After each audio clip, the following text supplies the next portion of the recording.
Welcome everybody. We are going to continue Daniel, the sealed book, and we are working to unseal it.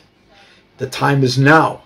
Therefore, in part 4, we're going to now begin. But first, let's kind of summarize a little bit over here because it is important. So we put everything in its perspective and the connections. So again, we've already seen we've reviewed that the prophet Daniel was commanded to seal what even he didn't fully understand. What he preserved was a frequency of truth encrypted within time itself, destined to awaken only one, its 8 kates, the time of the end when it would begin to unfold, which is our time now. But now we take it a step further as well. Ki satum v'chatumim v'hadevarim ad 8 kates. For the words are closed and sealed until the time of the end. Verse 12:9, we already revealed the gematria of those words is 2079, and that equals again the words from the blessing of Moshe to Gad, to the tribe of Gad, Ulagad Amar Baruch Marchiv Gad Kelavi, a hint also to Klavi, to the name of the war. V'shachein v'tarav Zroa av kod. Now the gematria again 2079.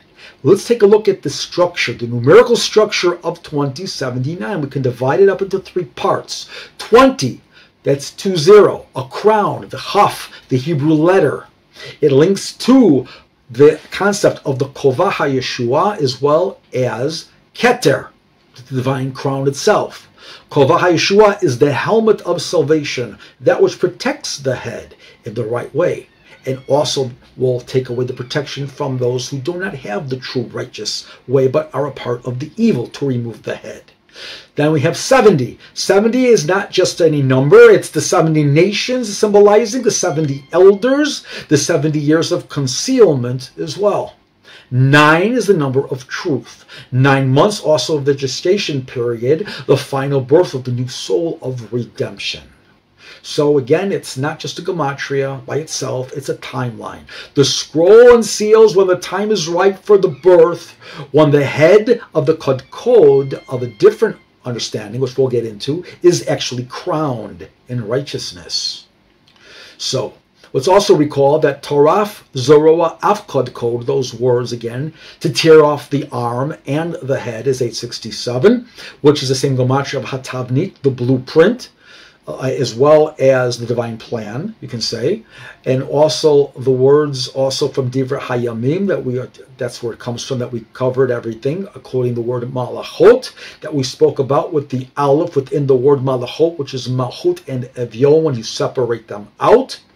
And therefore we have the Aleph that will join and will be complete the insufficient or the incomplete throne, not insufficient, incomplete throne of Hashem, because it's not manifested in this world. Therefore, it is written in the Shemot in Exodus at the end of the section of Beshalach, after the wall of Amalek, that the word case is there. Hashem's throne is not complete. It needs the Aleph, the Evyon, the Aleph of that word joins together to form it, completing. So we have Nahon Kisacha Me'az Me'olamata, that your throne, Hashem, is established from long ago, and you are for eternity.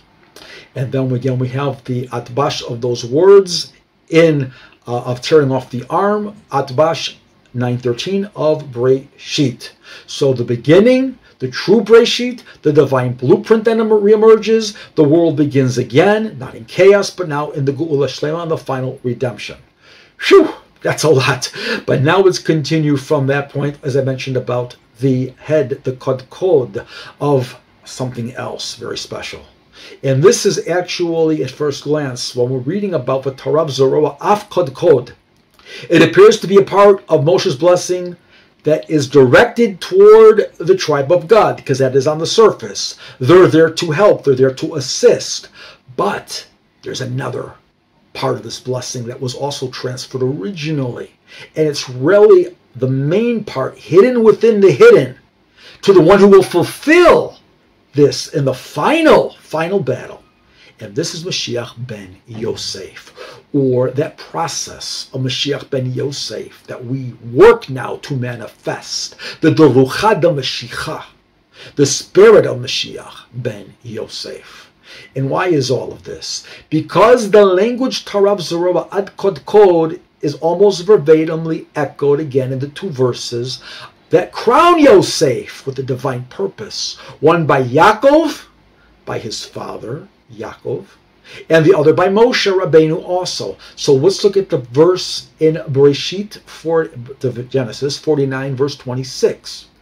And there we have, in short, Berchot avika gavru al berchot harai ad ta'avat givaot olam.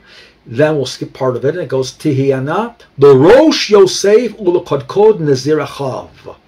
Full translation is, the blessings of your fathers surpass the blessings of my ancestors to the utmost bound of the eternal hills. They shall be on the head, Kodkod of Yosef, and on the crown of the head, Kodkod, of the one who is set apart from his brothers. So we have L'rosh Yosef, and then we have Kodkod Nazir. Let me get that straight over there. Okay, and then we have in Devarim 33:16, when Moshe gives the blessing to the tribe of Yosef, Ephraim, it says over there, Umimeged Eretz Maloa Ortzon Shochnei Sanah Tavota L'rosh Yosef U'Kodkod Nazir Echav. Almost verbatim again. And won the sweetness of the earth and its fullness, and the goodwill of the one who dwells in the bush, hinting back to the revelation of Hashem on Har Sinai. May it come upon the head of Yosef and upon the crown of the head of the one separate from his brothers. Now these words in this phrase, L'rosh Yosef, U'lekodkod Nazir Echav, appears in both blessings, like an invisible thread that ties the origin of the tribes to the final revelation of the redemption. It is no longer possible to claim that the torn arm and the crushed head only belongs to God alone. No, they are instrumental in getting everything ready, doing the battle. However, the very syntax of the blessings of Moshe, he transfers the final blow to divine foresight from Hashem to the crowned Nazir of his brothers, the one who is set apart, which is Yosef, Mashiach ben Yosef. Let's look again. Nazir achav, Nazir among his brothers. This word and the separation of Yosef is not a real separation. It is a key to his role in the end of days. For the Nazir, again, it's not a separation. It is the word that also means crown. And crowned. The word Nazir from the root word Nezer. And therefore, when we look in the writings and in the Torah in Shemot, chapter 29, verse 6, yeah, it's Exodus. You see the words over there regarding the seats. What would go on the very head of the Kohen Gadol. V'samta hamitznefet al rosho v'natata et Nazir hakodesh. Place the turban on his head, talking about the turban on the head of Aaron, and place upon it the holy crown, Nazir hakodesh. The crown of Yosef, the Kdkod, the skull, is where the war is focused. For if the enemy crushes that crown, there is no Geula. But Hashem won't allow that to happen. But if Yosef's Kedusha, his holiness, pierces through, then even the Rosh HaNachash, the very head of the serpent, the head of the snake, is struck and is obliterated. And indeed, that is what we saw in the blessing to God. Torav Zroa af Kodkod. He tears the arm and also the head. So now we're beginning to understand why we have cut off, quote unquote, the arm, the proxies of Iran. But we haven't yet taken the head. Wait for it. It is not by accident that this war again is about arms and heads. The Zroa represents the might of the nations, the military strength stretched out like a Malek's hand against the throne, the Kisei of Hashem. The Kdkod, the head, the crown, represents the ideological and spiritual authority of those regimes, the false religions. their hatred, their power, their empires, the idols literally raised above truth. But the final blow will come from the Nazir, the one crowned in silence and in restraint. From the separateness, the holiness of Yosef, who carries within him the power he is given, the godly power, from the Shemayim, from Hashem, to strike both the arm and the head, both physical as well as the ideological darkness as well. That is why when the Atbash again, we look at that of a Torah, tears off the Zroa Livnei Lot, we get Breshit 913. Yes, it's the beginning itself, when the arm and that head of evil are torn away by the Nazir. Then what emerges is the original Breshit, the divine plan coming to its final totality, back to its intended purpose, the Geula Shelema. At the time, by the way, of Mashiach, when he will be revealed, let's go through this again. In the words of the Zohar, very important, the words of the Zohar in Parshat Balak, at the time that Mashiach will be revealed, the inhabitants of the world will be found in one distress after another. The language of the Zohar is unmistakable. When the world is thrown into turmoil, when the hatred against Israel reaches its peak, when distress is global and constant, we see it happening now. Then the concealed one will stir, and that power of Mashiach, the spirit of Mashiach, will awaken against them, it says. But who is this spirit? Who is the one who rouses like a lion, as it is written, Kelavi, Shachen v'tarav Zroa Livnei Lot. He dwells like a lion and tears the arm and even the crown of the head. This is not God who's going to accomplish the completion, finish it. He'll work to complete what he's able to. But it is through Yosef, Mashiach ben Yosef, more specifically, the one who dwells apart from his brothers, the Nazir. He's actually amongst his brothers. It is prepared for doing this incredible feat and setting the stage for Mashiach ben David. For only Mashiach ben Yosef holds the spiritual authority and the divine mission to strike both arm and the head. Not only the enemy's physical strength, but as I said before, the ideological foundation, as well as removing the power from the Tsar, from the chief angel who oversees the power of Paras, of Persia, of Iran, and those countries that are associated and connected with it. It's not only foot soldiers, it's all of the above that are against Hashem's people, against the Jewish people, Yisrael, and the land of Yisrael. He shall destroy the wicked Edom, as it continues in the Zohar. He shall destroy the wicked Edom, and the entire land of Seir will go up in flames. Profound secret that I'm not allowed to say right now about that right now. But just as we uncovered the gematria of a Torah of Zroa Livnei Lot, 867, again equaling Hatavnit, equaling Nachon Kisachar Be'az Me'olam Atah, your throne is established forever, and also yours, you are eternal.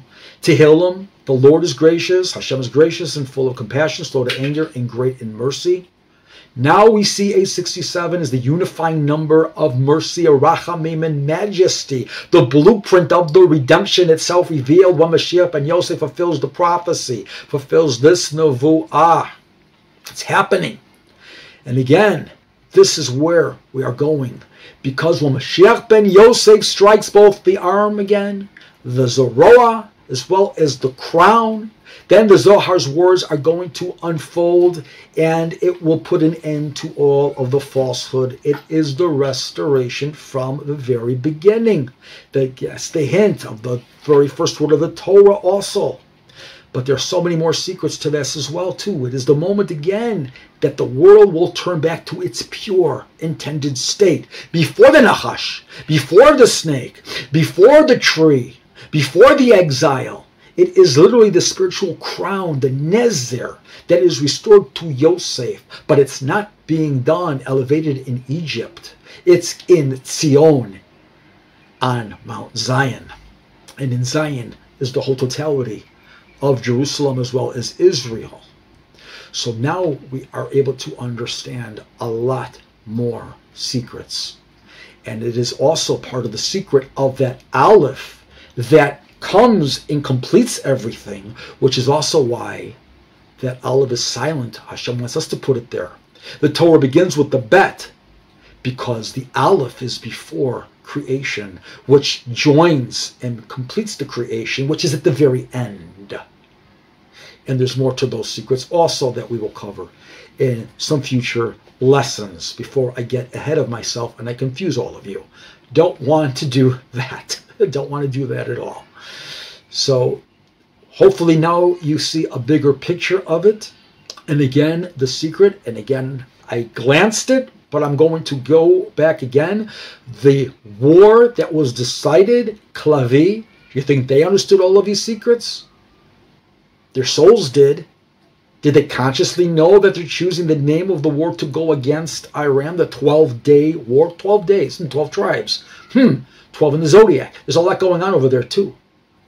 And again, rising lion. Here again, it's Klavi. I'm Klavi. This is part of the reason why it is encoded within the very words of Daniel, as well as the gematria, giving a hint, also in the Torah regarding this power and removing the evil, the arm as well as the head. It's all connected secrets that need to be now revealed and understood very clearly. So I hope now you have a deeper understanding on this, and we're going to then continue and go further in the next lecture. Thank you again, and I'll see you on the next. Again, remember, true knowledge is power. Power is to bring us to humility, true humility, which connects us and strengthens our relationship with Hashem. B'chava hatzlacha to all of you. And again, feel free to contact me in my email. And I'm happy to be in contact with you, stem souls, those who are able to make a difference in this world because you're getting the message to do so. Thank you all.